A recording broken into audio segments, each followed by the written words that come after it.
The Sistine Chapel exploded with emotion. History was made. White smoke rose. The world froze. A new pope had been chosen. Not just any pope, Luis Antonio Tagle, now Pope Louis I, a name that instantly shattered tradition and sent shockwaves through every corner of the globe. For the first time ever, a Filipino, a son of Asia. The Catholic Church would never be the same. Inside those sacred walls, cardinals moved like ghosts. Their faces were solemn, their purpose sacred. This wasn't a vote.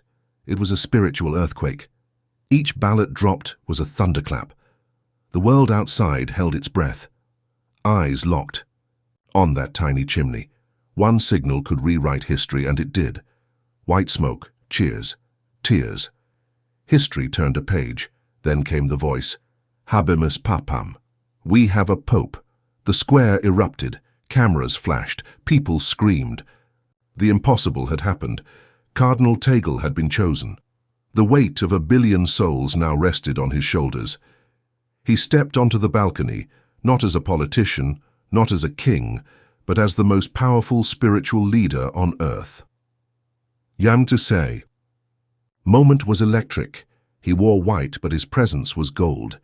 His hands rose. He didn't speak first. He blessed.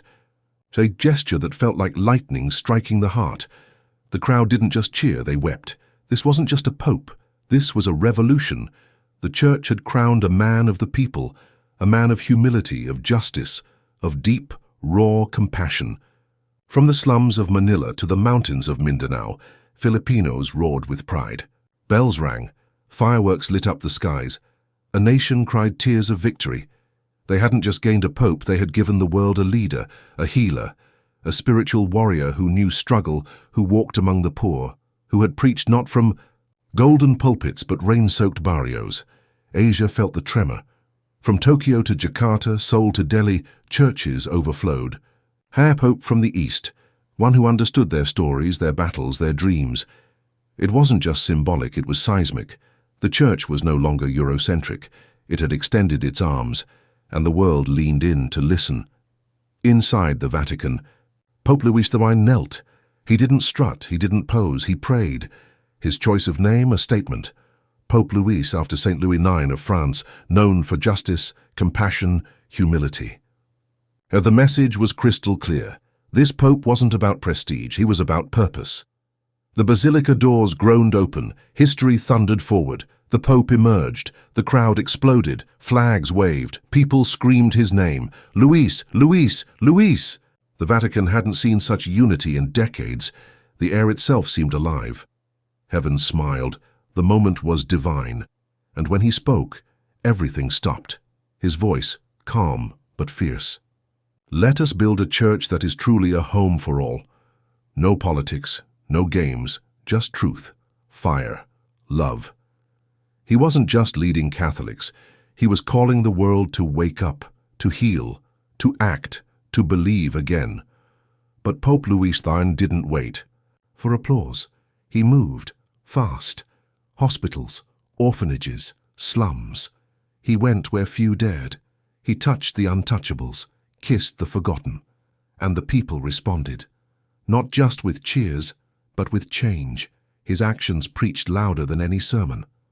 He broke rules, refused palatial apartments, ate with janitors, rode in modest cars. He rejected luxury, embraced simplicity.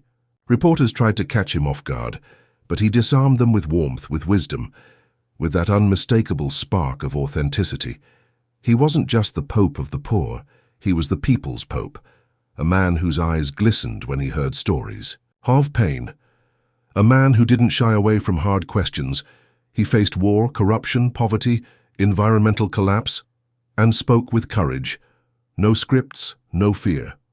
Pope Louis XI challenged the powerful, called out greed, stood with refugees, defended the voiceless. His messages went viral, not because they were trendy, but because they were true. The world hadn't seen a spiritual leader like him in generations. Even non-Catholics watched, in awe. Muslims, Buddhists, atheists, drawn in by his humanity. World leaders lined up to shake his hand, hoping his integrity might rub off.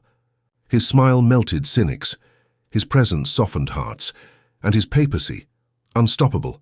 In Latin America, Africa, Oceania, he became a symbol of unity, a pope who wasn't obsessed with doctrine, but with people, with real change, with building bridges. His speeches weren't about rules, they were about life, real life, raw, beautiful, broken, sacred life.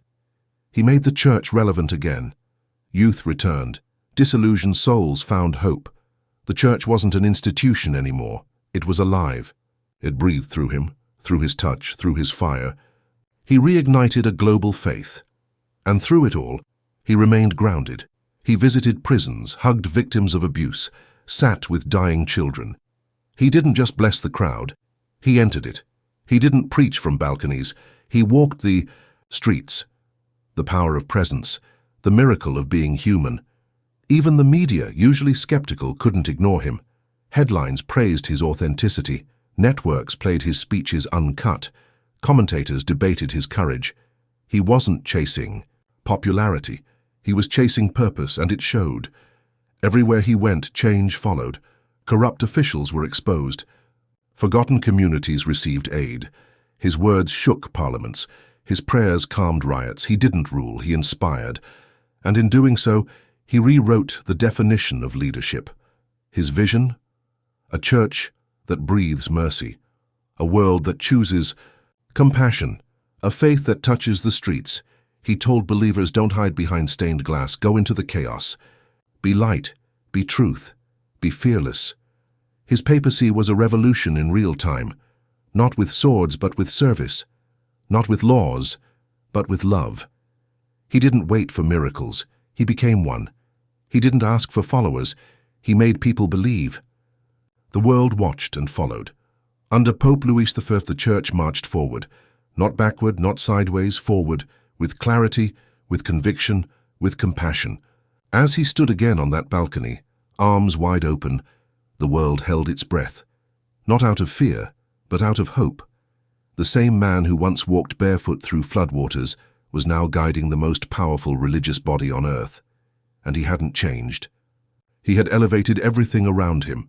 Pope Louis XIV didn't take the throne to reign, he came to serve, and in doing so he became unforgettable, a flame in the dark, a whisper of truth in a shouting world, a pope who didn't just wear white, but embodied light.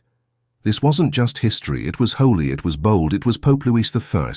His first official visit stunned everyone, not a palace, not a summit. He walked into a war-torn refugee camp. He sat on the dirt, held orphaned children in his arms. No words, just presence. Cameras captured it. But even they couldn't fully convey the power of that moment. A pope who walked into pain without hesitation. He didn't just bless the suffering, he became part of it. Every move he made sent a message. No bulletproof glass, no golden chariots, no distance from the people. He embraced them, hugged them, prayed with them. This wasn't politics, this wasn't PR, this was real. This was the gospel, alive, visible and raw. And when he spoke, he set the world on fire. His speeches weren't soft sermons, they were battle cries. If the church forgets the poor, it forgets Christ, he thundered. Crowds erupted. Millions reposted his words. They weren't just inspired, they were moved to act. He didn't tiptoe around controversy. He called out corruption, condemned exploitation, challenged billionaires to serve the hungry. His message was fearless, and that's why it resonated. He wasn't here to play safe, he was here to shake the foundations. Pope Louis XIV quickly became a global moral compass. Nations in crisis turned to him. Protesters quoted him. Victims wrote to him, he answered personally. Handwritten letters, late-night phone calls. He was relentless in compassion. Meanwhile, the Vatican itself began to shift. Gone were the days of cold bureaucracy. Under Pope Louis XIII, the Church pulsed with energy. He appointed leaders who had walked with the poor. He cut luxury budgets, turned closed doors into open gates. Even hardened critics within the institution had to admit, this man had changed everything. And while he had legions of admirers, not everyone was pleased. Powerful elites grew nervous. Some wanted him silenced, others wanted him stopped. But he couldn't be intimidated. His answer was always the same. I serve God, not fear. Those 6 words echoed like thunder through marble corridors and political chambers. His presence,